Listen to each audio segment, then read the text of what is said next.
بسم اللہ الرحمن الرحیم الحمد للہ رب العالمین والصلاة والسلام علی سیدنا مولانا ابی القاسم محمد اللہم صلی علی محمد وعلی محمد وعلی آلہ الطیبین الطاہرین رب اشرح لی صدری ویسر لی امری واحلل عقدۃ من لسانی یفقہوا قولی استغفر اللہ واسألہ التوبہ۔ اذان اور اقامت کی تشریح کتاب تاریخ اسلام میں ہم یہاں تک پہنچ گئے۔ علامہ سید نقی نقن صاحب کی کتاب دوسری جلد۔ مدینہ میں جب نہیں آئے تھے تو چند لوگ نماز پڑھتے تھے کائنات کے نبی کے پیچھے۔ مدینہ آ گئے ہیں تو ابھی بھی نماز پڑھتے ہیں، البتہ علامہ فرماتے ہیں مکہ میں چند گنے چنے لوگ تھے جو پیغمبر کے ساتھ نماز جماعت میں شریک ہوتے تھے، جناب خدیجہ مولا کائنات، اور پھر آہستہ آہستہ کچھ لوگ بڑھ گئے تھے۔ نماز کے وجوب کا حکم نہیں آیا تھا، یہ واضح ہے۔ اب مدینہ میں آنے کے بعد جب مسلمانوں کی تعداد بڑھ گئی اور جماعتوں میں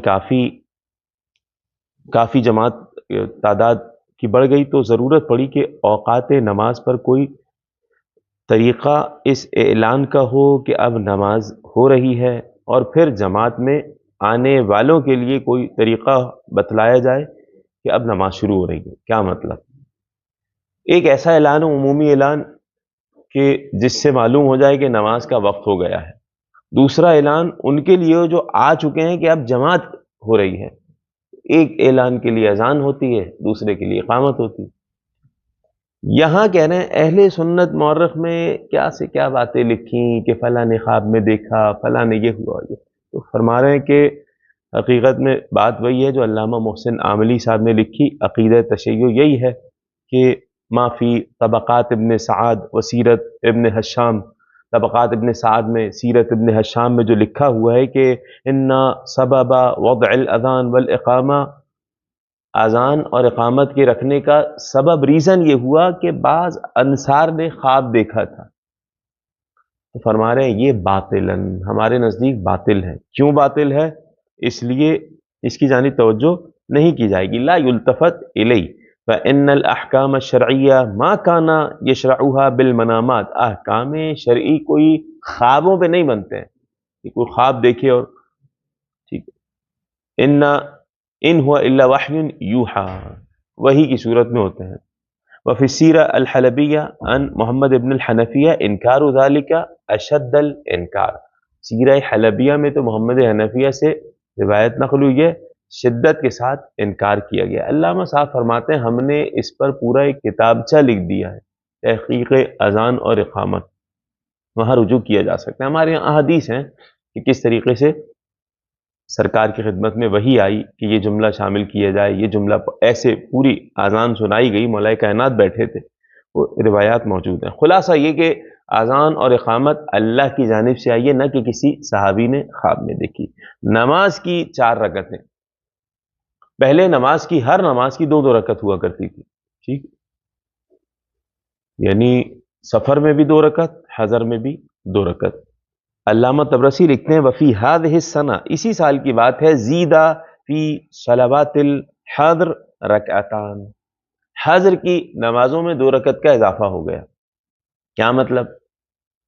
پہلے سفر اور بغیر سفر، حضر یعنی سفر کے علاوہ، سفر کے علاوہ بھی 2 رکعت نماز ہوتی تھی، ظہر، عصر، عشاء، ٹھیک ہے۔ مغرب 3 رکعت تھی، ظاہراً ایسا ہے تاریخ میں، ٹھیک، باقی ساری نمازیں 2 رکعت ہوتی تھی۔ نماز کا نہیں، اللہ کا حکم آیا، احادیث ہیں اس حوالے سے، یہاں ذکر نہیں کیے بالخصوص کہ نماز ظہر پڑھنے جا رہے تھے، ظاہراً تو خبر ملی امام حسن علیہ السلام کی ولادت کی، تو 2 رکعت شکرانے کی بڑھا دی، تو اللہ کو پسند آیا یہ معاملہ، تو یہ حکم آ گیا کہ اب یہ سفر کے علاوہ 4 رکعت ہی ہوگی۔ پھر امام حسین کی ولادت کی خبر ملی تو 2 رکعت عصر میں بھی بڑھا دی۔ اس طرح ہے، احادیث ہیں غالباً، جی، علل الشرائع میں شیخ صدوق کی روایت موجود ہے۔ تو یہ ہے، اسباب موجود ہیں۔ کائنات کے نبی کی جانب سے، اپنی جانب سے کچھ نہیں ہوتا تھا، کوئی عمل ہونا ہے شریعت میں اللہ کی جانب سے، لیکن سرکار کی جانب سے وہ عمل انجام دیا جائے گا تو پھر وہ شریعت میں داخل ہو جائے گا، جس طرح جناب ابو طالب کی، جناب عبد المطلب کی 5 سنتیں اسلام میں داخل کی گئیں، ٹھیک ہے۔ ہو سکا تو شاید بیان ہو، نہیں یہاں نہیں، دوسری کتابوں میں منتہی الاعمال میں بیان ہوگا، ٹھیک ہے۔ تو اللہ کی جانب سے ہی حکم آتا تھا۔ نماز والے میں بھی یہی معاملہ ہے کہ پہلے 2 رکعت ہوا کرتی تھی، پھر سرکار نے باقاعدہ حضر میں 4 رکعت پڑھی تو وہ 4 رکعت ہو گئی اور بیان کیا۔ اب یہاں سے کہ بیان کیا کہ یہ سفر میں وہی رہے گی جو ہے حکم، اور یہاں حضر میں 4 رکعت ہو جائے گی۔ اب یہ ان کا قول نقل کر کے علامہ فرما رہے ہیں کہ مدینہ آنے کے بعد ذالکہ بعد مقدم رسول اللہ المدینہ بشہر فی ربیع الاخر، 1 مہینہ گزرا تھا ابھی، ربیع الاول میں آئے ہیں سرکار اور ربیع ثانی میں ایسا ہوا ہے، یہ کہہ رہے ہیں لمضی 12 لیلۃ منہ، یعنی 12 ربیع ثانی، یہ اپنا قول اس طرح نقل کر رہے ہیں۔ یہ سال کا بھی اختلاف ہو سکتا ہے، کوئی حرج نہیں، لیکن علامہ نقطہ کیا نکال رہے ہیں یہاں دیکھیں، یعنی اس کا مطلب یہ ہے کہ ابتدائے بعثت سے اب تک ہر نماز 2 رکعت تھی۔ ہجرت کے جو انہوں نے وقت ذکر کیا اتنے عرصے بعد ہوا کیا، اس نماز میں جو بحالت حضر ظہر و عصر و عشاء میں 2 رکعتوں کا اضافہ ہو گیا، حالت حضر میں اضافہ ہو گیا اور سفر والی ویسے ہی رہی۔ اب یہ دیکھیں فقہی نقطہ کیسے نکال رہے ہیں یہاں سے۔ اہل سنت کے یہاں تقریباً یہ ہے کہ بھائی سفر میں آپ کو اختیار ہے، آپ پوری پڑھیں یا قصر پڑھیں، اکثر ایسے ہی ہے۔ اب علامہ فرما رہے ہیں پہلی بات یہ کہ یہ اختیار کس نے دیا آپ کو؟ کچھ تو کہتے ہیں نہیں نہیں وہ اس دور میں تھا، وہ تو چھوڑ ہی دینا ان لوگوں کو جو کہہ رہے ہیں نہیں اس دور میں تھا، یا روزہ رکھو کوئی حرج نہیں ہے، اس دور کی بات تھی یہ۔ تو یہ اپنی طرف سے شریعت میں ایجاد ہے، کیونکہ نہیں اس دور کی بات تھی، روزہ رکھو 2 مرتبہ قرآن کریم نے منع کیا ہے۔ روزہ رکھو کا مطلب کیا ہے؟ ہم بھی کہہ رہے ہیں آپ نہیں کھاؤ نہیں پیو، ثواب ہے، کوئی حرج نہیں ہے، لیکن اس روزے کی قضا کرنا ہوگی، آپ کہہ رہے ہو قضا نہیں کرنا ہے۔ اور حدیث میں ملا الصائم فی السفر کالمفطر فی الحضر، روزہ رکھنے والا سفر میں ایسا ہے کہ جیسا بغیر سفر کے روزہ کھانے والا گناہگار ہے۔ ابھی آئے گا آگے جنگ بدری تھی جو ماہ رمضان میں ہوئی ہے، سرکار جا رہے ہیں، کائنات کے نبی روزے سے نہیں ہے، ایک شخص کے نزدیک لوگ جمع ہوئے ہیں اور بڑا عبادت گزار سمجھا جا رہا ہے اس شخص کو، کیوں بھائی اس نے روزہ رکھا ہوا ہے سفر میں بھی۔ کائنات کے نبی نے کہا اولئک قوم عصات، یہ نافرمان لوگ ہیں، یہ نافرمان لوگ ہیں۔ تو یہ ذہن میں رہے۔ آپ علامہ صاحب کو دیکھیں، فرما رہے مکتب تشیعوں میں کیا ہے، سفر میں آپ کو روزہ نہیں رکھنا، نہ کھائیں نہ پیئیں، ثواب ملے گا آپ کو، ویسے ہی ثواب ملے گا، لیکن اس روزے کی قضا کرنا ہوگی۔ نماز کے حوالے سے بھی ایسے ہی ہے، اگر سفر آپ کا ایسا ہے کثیر السفر نہیں ہے تو نماز بھی آپ کی 2 رکعت رہے گی۔ ٹھیک، یہاں علامہ فرما رہے ہیں جب آپ بھی یہ مان رہے ہیں کہ نمازیں 2 رکعت ہی تھی، پھر یہ اجازت کیسے ہو گئی؟ آپ کہہ رہے ہیں کم سے کم، اگر آپ کہہ رہے ہیں کہ نہیں اجازت ہے کہ آپ پوری پڑھیں یا 2 رکعت پڑھیں، تو یہ اجازت کہاں سے لے آئے؟ 2 رکعت کا اضافہ کرنا کیسے لے آیا سفر میں بھی؟ یہ بھی آپ کا قیاس ہو جائے گا۔ مورخ کی جو فقط مورخ ہی نہیں ہے بلکہ اہل سنت میں ایک امام فقیہ اور حافظ احادیث کی حیثیت بھی رکھتا ہے، اس کی بات کر رہے ہیں، ابھی جو قول نقل کیا علامہ طبری کی بات کر رہے ہیں، ٹھیک ہے، حافظ ہے، فقیہ ہے اور احادیث میں باقاعدہ اہمیت رکھتا ہے، اس کا مقام ہے احادیث کو یاد کرنے میں۔ یہ تصریح ہے کہ اصل تشریح میں یہ اضافہ مقید حضر کے ساتھ تھا، یعنی اضافہ حضر میں تھا، سفر میں نہیں تھا اضافہ۔ پھر فقہی حیثیت سے سفر کی حالت میں اس اضافے کی بطور رخصت بھی، اجازت بھی کیا گنجائش ہو سکتی ہے؟ یہ فقہی انہوں نے نقطہ بھی نکالا تاریخ کے یہاں سے۔ آغاز جہاد اور اس کے اسباب، گفتگو انتہائی اہم ہے یہ، ٹھیک ہے، آغاز جہاد اور اس کے اسباب۔ اسلام کی پہلی جنگ کون سی ہوئی ہے؟ بڑی جنگ، جنگ بدر ہوئی ہے۔ جنگ بدر سے پہلے کیا حال تھا مسلمانوں کا، کچھ یہ بیان ہو رہا ہے۔ اس کے بعد یہ جو کچھ لوگ بنی امیہ کے سلاطین اپنی حکومت قائم کرنے کے لیے کسی بھی جگہ حملہ کر دیتے تھے، جہاں انہیں دکھتا تھا کہ ہاں یہاں ہمیں حکومت کرنا ہے، حملہ کر دیتے اور اسلام کے نام پہ حملہ کر دیتے۔ انہوں نے کچھ ایسی تاریخ اسلام کی لکھوائی کہ نہیں یہ تو رسول بھی نعوذ باللہ کرتے تھے ایسا۔ تو علامہ نے آیات کے ذیل میں یہ ظاہر کیا، واضح کیا کہ اسلام کی کوئی بھی جنگ جارحانہ نہیں تھی، اسلام کی جنگیں دفاعی ہیں، پہلی بات آپ خود لکھ رہے ہیں کہ مدینہ میں آنے کے بعد مسلمانوں کی حالت کیا تھی؟ سواریاں تھیں نہیں ان کے پاس، نہ گھوڑے تھے، نہ اونٹ تھے، نہ ہتھیار تھے. وہ تعداد سب کے سب نے لکھی. کوئی کہہ رہا ہے جنگ بدر پہ جاتے ہوئے 3 گھوڑے تھے مسلمانوں کے پاس، کوئی کہہ رہا ہے 2 گھوڑے تھے، اور اتنا ساز و سامان تھا. 6 اونٹ تھے مثال کے طور پہ، چند چیزیں، چند تلواریں تھیں. ایک ایک اونٹ پہ بیٹھ کے 2 2 3 3 صحابی جا رہے ہیں، جنگ کے لیے جا رہے ہیں. کوئی بے وقوف ہوگا جو جنگ کی ابتدا کرے گا ایسے میں، اتنے بڑے لشکر کے مقابلے میں؟ ٹھیک. تو اسلام کی جنگیں جو ہیں یہ دفاعی ہیں. یہاں پہ بھی آیات اگر کچھ دیکھی جائے، آیات کو ہم پہلے پڑھ دے رہے ہیں اس درس میں تاکہ اندازہ ہو جائے کیا خلاصہ ہے. اوزینا للذین یقاتلون انہم ظلموا. دیکھیں قرآن کریم کی آیت جو انہوں نے نقل کی ہے، مختلف آیات ذکر کی ہے، سورہ حج آیت نمبر 39 اور 40. اوزینا للذین یقاتلون، ترجمہ کیا ہے؟ اوزینا کا مطلب اجازت دے دی گئی، للذین ان لوگوں کو، یقاتلون نہیں ہے، یقاتلون جو جنگ کر رہے تھے. اگر ایسا ہوتا، علامہ فرما رہے یقاتلون ہوتا جو جنگ کر رہے تھے، تو پھر اس کا مطلب مسلمان پہلے سے جنگ کر رہے. یقاتلون کا مطلب ہے مجہول ہے، جن سے جنگ کی جا رہی تھی. اسی جملے سے سمجھ لیجئے کہ وہ جنگ نہیں کر رہے تھے. یہ آیات پہلے پڑھیں، پھر دیکھیں کہ بنی امیہ کے جو تحت تاریخ کچھ لکھی گئیں ان میں کیا باتیں لکھی گئیں. کہ مثلا مال تجارت جا رہا تھا، رسول کی جانب سے اصحاب نے جا کے اس تجارت کے مال پہ حملہ کر دیا.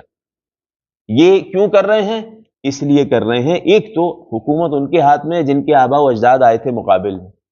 معاویہ ابن ابی سفیان تھا نا مقابل میں. جنگ بدر کا سبب، سب سے بڑا سبب ابو جہل و ابی سفیان. ٹھیک. اب یہ تو نہیں لکھیں گے کہ بڑے ظالم تھے ہمارے آبا و اجداد، یہ تو ان کو مظلوم ثابت کریں گے. کہہ رہے ہیں افسوس یہ ہے پرانے والوں نے چلو ان کے زور میں آ کے لکھ دیا، بعد میں آنے والے مورخین نے بھی یہ خیال نہیں کیا، اور بنو امیہ کہ نمک حلالی کی خاطر، یہ علامہ فرما، نمک حلالی کی خاطر آپ رسول کریم کے خلاف لکھنے لگے. یہاں فرما رہے ہیں آیات کی طرف اگر غور کریں، تمام جنگیں دفاعی ہیں. حتیٰ آپ، یہ علامہ نے بڑا پیارا نقطہ لکھا، حتیٰ آپ کسی ملک میں اگر حکومت بناتے ہیں تو وزیر جنگ ہوتا ہے یا وزیر دفاع ہوتا ہے؟ وزیر دفاع ہوتا ہے، وزیر جنگ نہیں. ہر کسی کے نزدیک ڈیفینڈ، بالکل دفاع کرتے ہیں، نہیں ہم جنگ کرنے والے نہیں ہیں. ایسے میں آج تک ملکوں میں یہ بات اچھی نہیں سمجھی جاتی کہ آپ جنگ کی ابتدا کریں. کرنے والا بھی، ابتدا کرنے والا بھی یہ کہے گا نہیں میں نے نہیں کی. ٹھیک.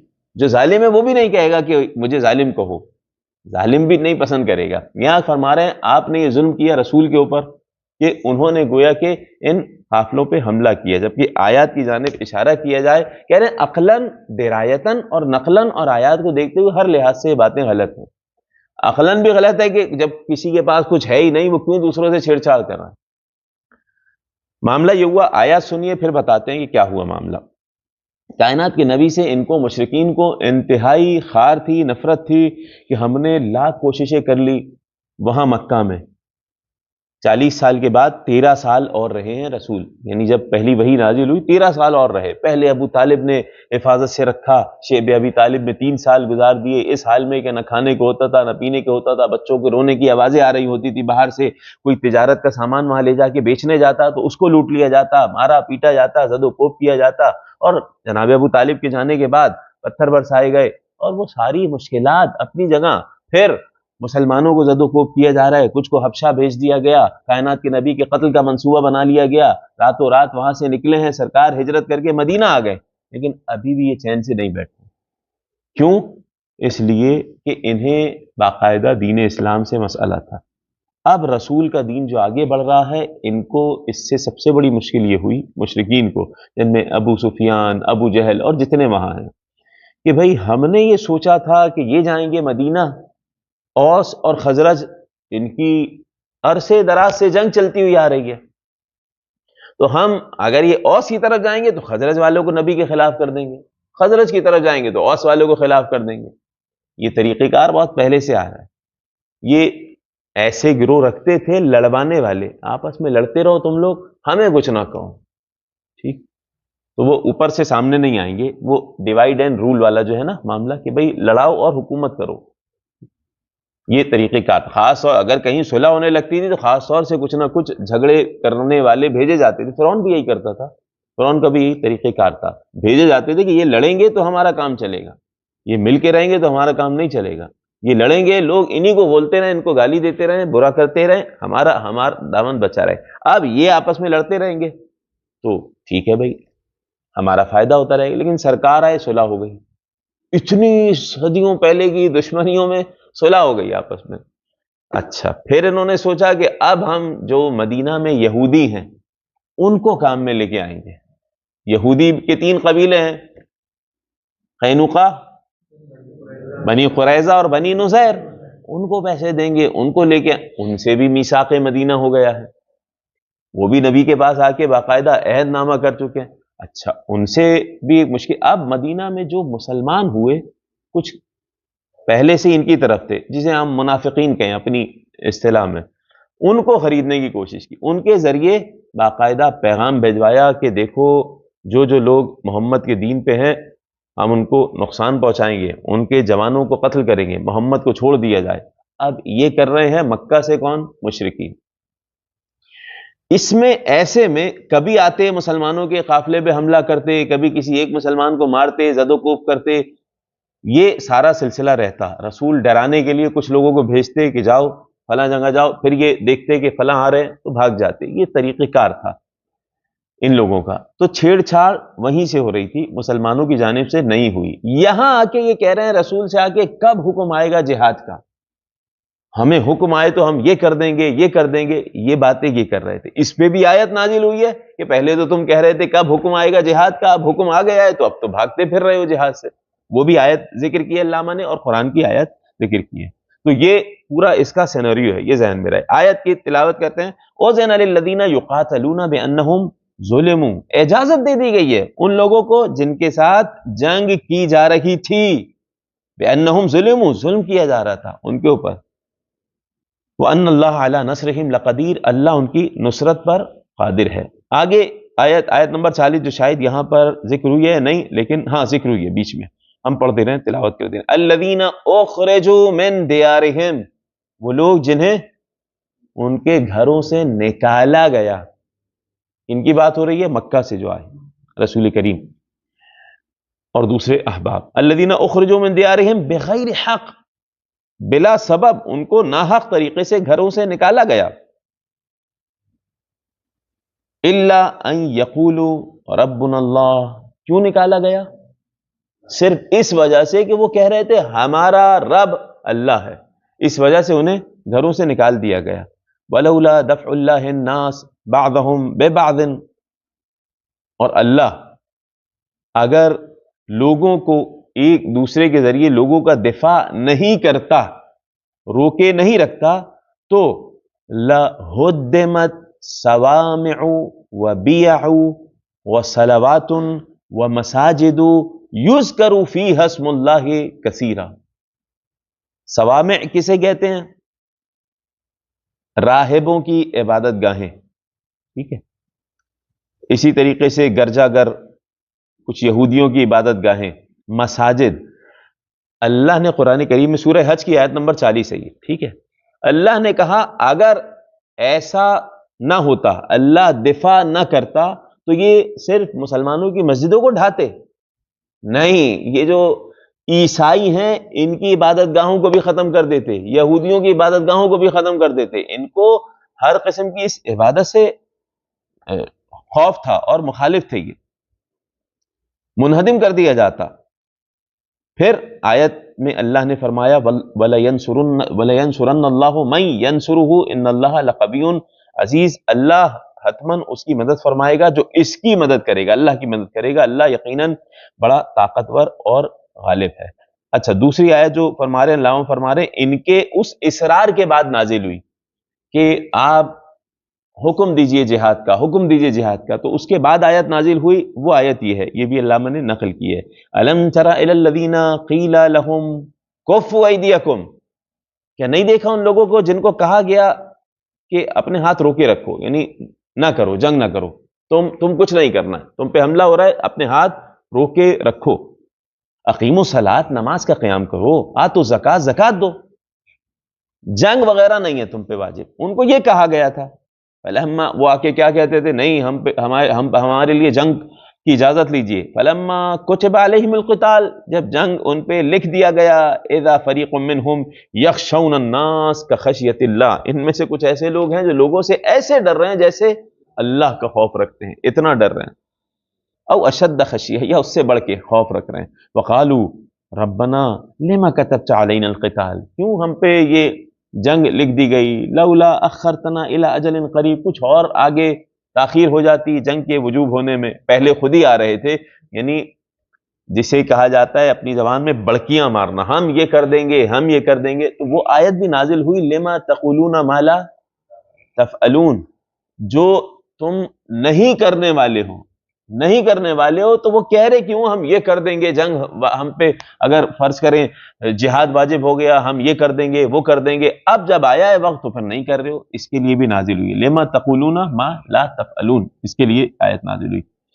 یہاں پہ جب جہاد لکھ دیا گیا تو کہتے کچھ اور آگے تک یہ نہیں ہوتا، قل، ان کو کہو، متاع الدنیا قلیل، یہ دنیا کی مال و دولت بہت کم ہے، والآخرۃ خیر لمن اتقی، آخرت بہترین ہے اس کے لیے جو تقوی الہی اختیار کرے، ولا تظلمون فتیلا، ذرہ برابر بھی کسی پر تم پر ظلم نہیں کیا جائے گا۔ فتیل کسے کہتے ہیں؟ کھجور کی گٹھلی کے درمیان میں جو جھلی ہوتی ہے باریک سی، اسے فتیل کہا جاتا ہے، یعنی کھجور کی گٹھلی کے درمیان میں باریک جھلی کے برابر بھی کسی پر ظلم نہیں کیا جائے، اسلام اس بات کا قائل ہے۔ یہ تمام ان صفحات کا یہ خلاصہ ہو گیا جو علامہ صاحب نے یہاں ذکر کیے، ٹھیک۔ آغاز جہاد اور اس کے اسباب، اس میں ہم نے کہا ذکر کیا علامہ نے یہی بات کہ کچھ مسلمانوں کی طرف سے حملہ کیا جاتا تھا اور فلاں کو مارا گیا، ڈرایا گیا، اس پہ علامہ صاحب نے قرآنی تصریحات پیش کی اور اس کے بعد یہ ثابت کیا ہے کہ تمام کی تمام باتیں جو ہیں یہ اسلام کے خلاف سازش کی گئی ہیں۔ اس سے آگے اگر بڑھیں تو بدر سے پہلے کی آویزشیں اور اس کی نوعیت، آویزش کسے کہتے ہیں اردو زبان میں؟ جھگڑے کو، نزاع کو، لڑائی کو، ٹھیک۔ صفحہ نمبر 58 ابھی بدر نہیں ہوئی ہے، بدر پہلی جنگ ہے، اسلام کی پہلی بڑی جنگ ہے، اس سے پہلے چھوٹی چھوٹی جنگیں جس کی طرف ہم اشارہ کر چکے، وہ آگے حملہ کرتے اور یہاں سے دفاع کے لیے جاتے، تجارت کا سامان اصل میں جاتا تھا شام تجارت کا سامان جایا کرتا تھا، تو وہ لوگ آ کے جب آتے تھے ان کو حملہ کرتے، لوٹتے، اور جنگ بدر کے اسباب میں بھی یہی ہے، ابو سفیان نے وہاں پیغام بھیجا، جھوٹا پیغام بھیجا کہ مسلمانوں نے تمہارے تجارت کے قافلے پر حملہ کر دیا ہے، جبکہ کوئی حملہ نہیں ہوا تھا۔ اچھا، جس کے تجارت کا مال گیا تھا بکنے کے لیے وہ سب اسلام کے خلاف ہو گئے، مسلمانوں کے خلاف ہو گئے کہ ہمارے مال پہ، ہمارے قافلے پہ حملہ کیا مسلمانوں نے، وہ بھی سبب بنا تھا بدر کا۔ لیکن بدر سے پہلے کیا کیا ہوا؟ چھوٹی چھوٹی غزوات کا نام دیا گیا ہے، غزوات بوات، ٹھیک ہے، بوات ایک مقام، وہاں گیا لشکر، جناب حمزہ کو لے کے بھیجا کہ جاؤ دیکھ کے آؤ، تو وہاں جب وہ لڑنے آئے واپس چلے گئے، شرپسندی پھیلانے آئے واپس چلے گئے۔ یہ چھوٹی موٹی چیزیں ہوتی رہی ہیں، یہ بدر سے پہلے کی آویزشیں یعنی لڑائی جو چھوٹی چھوٹی ہیں اس کی بات کر رہے ہیں۔ فرمانے غزوات کے سلسلے میں سب سے پہلے جو نام ذہن میں عموماً آئے گا وہ کس کا آئے گا؟ بدر کا آئے گا، مگر تاریخ میں بدر سے پہلے چند آویزشوں کا مشرکین کے ساتھ تذکرہ ہے، جن میں اسے اصطلاحی طور پر بعض کو غزوہ اور بعض کو سریہ کہا جاتا ہے۔ ان دونوں میں فرق یہ ہے، سریہ غزوہ کے ایک ہی معنی ہے لغوی اعتبار سے، غزوہ، ٹھیک ہے، غزوہ کیا مطلب؟ جنگ ہوئی، تلوار چلی؟ نہیں، ضروری نہیں ہے۔ ان دونوں میں کیا فرق ہے؟ کچھ بعثہ کہتے ہیں، کچھ سریہ کہتے ہیں، مختلف الگ الگ الفاظ ہیں، کچھ جگہ 10 لوگوں کا لشکر بھیج دیا جاتا ہے، کچھ اس سے زیادہ، تو یہ اصطلاحی اعتبار سے کچھ فرق آ جاتا ہے۔ علامہ فرما رہے ہیں کہ وہ غزوات ہیں خود رسول صلی اللہ علیہ وآلہ تشریف لے گئے، جن میں سے کسی اور کو سردار بنا کر بھیجا ہو وہ سرایا کہلاتا ہے۔ رسول نے کسی کو ایک کو سردار بنایا، 10 بندوں کو بھیج دیا، جاؤ دیکھ کے آؤ فلاں مقام پہ، انہوں نے شرانگیزی کی ہے، اسے سریہ کہتے ہیں یا سرایا کہتے ہیں۔ اسی طریقے سے غزوات کی تعداد جو لکھی گئی ہے، اب دیکھیں وہ